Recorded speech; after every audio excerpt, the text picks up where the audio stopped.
Quasi 7 veneti su 10 ritengono che il servizio sanitario pubblico regionale sia peggiorato negli ultimi 2 anni.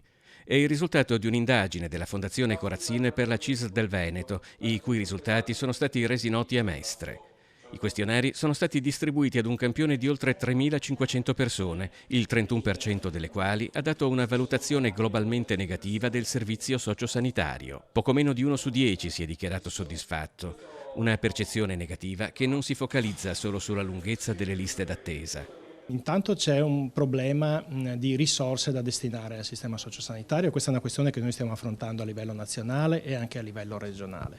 In secondo luogo c'è una carenza di personale e in terzo luogo bisogna rafforzare le strutture di presa in carico delle persone nel territorio. Ecco, da questo punto di vista ci sono anche le risorse del PNRR in questo momento da mettere in campo per costruire proprio e rafforzare la sanità di territorio.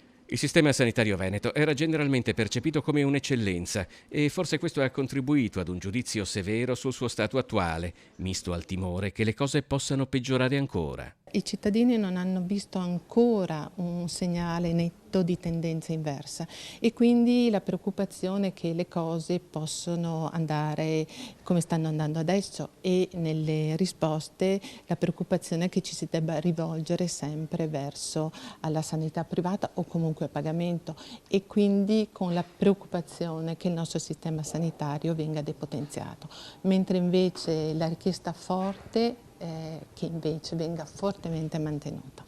Secondo la CISL c'è da recuperare il rapporto di fiducia coi cittadini e gli stessi intervistati, per quanto critici, riconoscono la presenza di forti potenzialità di miglioramento, che però vanno messe in campo per invertire la rotta. Molti rispondenti sono preoccupati perché il messaggio è che si paga chi ha i soldi, si cura chi ha i soldi per pagare. Ecco, questa è un'altra percezione che emerge molto chiaramente.